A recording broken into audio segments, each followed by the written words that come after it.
Hello everyone and welcome back to my Warhammer 40k guides. I am Brady and today I would like to discuss the possibility of formations returning to Warhammer 40k.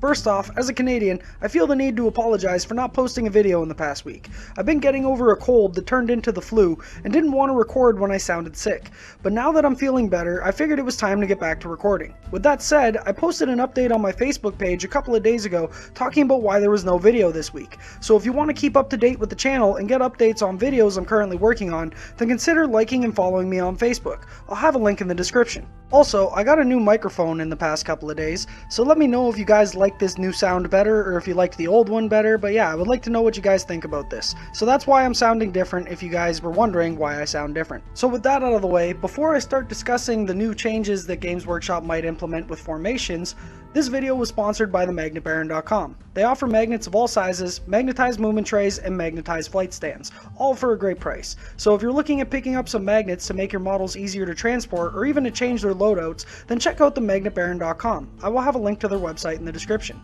So let's talk about formations. Formations may be coming back to Warhammer 40k.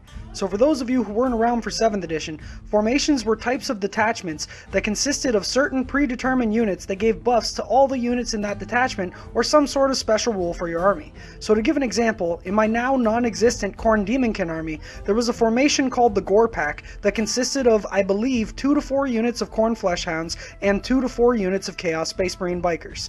When you took this formation, those units gained a couple of rules. The first being that the Fleshhounds could infiltrate, which is very similar to how the forward operative stratagem for Alpha Legion works after the changes to the latest FAQ. So essentially you got to move your Fleshhounds up the board before the game even begins. And the other bonus was that the units in your formation gained the preferred enemy rule against Psykers, which I believe meant that they could reroll ones to hit against Psykers. I could be misremembering this though. It's been a very long time since I played 7th edition, and to be honest, I kinda blocked most of 7th edition out of my mind.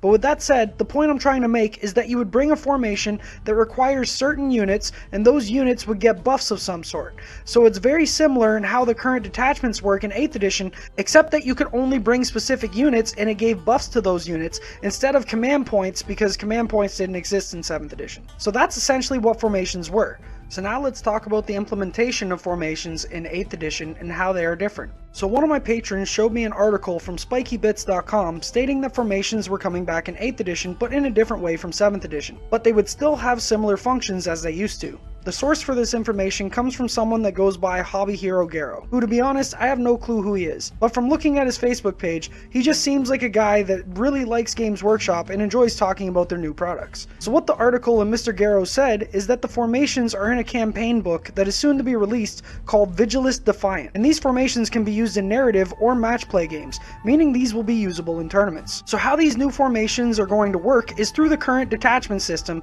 and it's going to affect certain keywords in that detachment, and you unlock it by spending command points to get those formation benefits. So in both of the articles I read, they gave the example of the Indominus Crusade Veteran Special Detachment, which is a formation for Space Marines. So how this works is that you spend 5 command points during the pregame, just like you would for any upgrade type stratagem, and it gives all the applicable units in that detachment that you upgraded a bonus of some sort.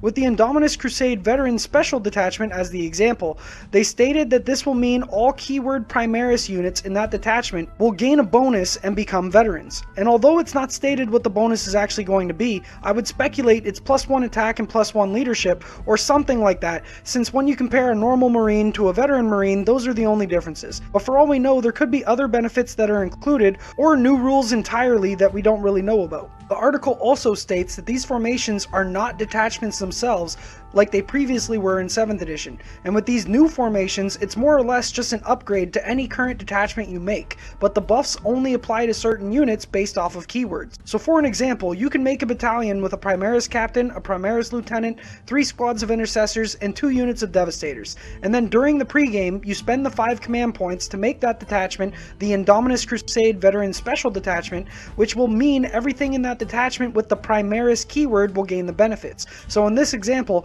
everything except the Devastators would gain the benefits because everything except the Devastators has the Primaris keyword. This in my opinion is better than the 7th edition formations because in 7th edition, like I stated earlier, it was literally take these very specific units in this special detachment that allows little to no variety and you get buffs for those units. And it really caused the game to become stale in my opinion because there wasn't really any options for armies to be unique if they wanted to be competitive, because these formations gave some of the best buffs in the game at the time, so you saw the same units over and over and over again because you needed them to gain those benefits, which were really good. Whereas in 8th edition, we have stratagems to give those units special rules for either one turn or for a whole game if it's an upgrade type stratagem. So with this current iteration of formations, it's really just a big upgrade stratagem, but doesn't force you to build your list in any one specific way. So there's still a lot of room for variety. So like the example I gave with the battalion detachment of the Primaris captain and the lieutenant and the 3 units of intercessors and 2 units of devastators, none of those units are required or needed. So you could have the Indominus Crusade veteran special detachment as an outrider detachment with the same HQs and 3 units of interceptors instead of intercessors. And then alongside those units you can still include any other unit you want in the detachment, even if they don't benefit from the formation rules. So again, I think this is great and will add new ways to play the game without limiting the ways you can build your army. Personally, I am actually really excited for the implementation of formations, as long as they aren't stupidly strong and force you to take them in order to win like it was in 7th edition. With that said though, Games Workshop has been doing an amazing job at tweaking the game when something is overtuned. So if a formation comes out that is a bit too strong, I have no doubt that Games Workshop will change it to be less overbearing in the future. So I am actually excited to see what formations Games Workshop comes out with and how they spice up the game, mainly because I think they're doing it in a more healthy way than they did in 7th edition. So anyways, that's going to be it for this video. It's kind of a short one, but to be honest, there wasn't much to talk about. I just wanted to inform you guys, in case you didn't know, that formations are probably coming back into Warhammer 40k, but they're coming back in a different, more healthy way. Again, in my opinion, I think this is much better than the 7th edition formations. So let me know down in the comments what you guys think about the implementation of formations in the 8th edition, and what you think about how they will work like big stratagems instead of full-on separate detachments like they were in 7th edition.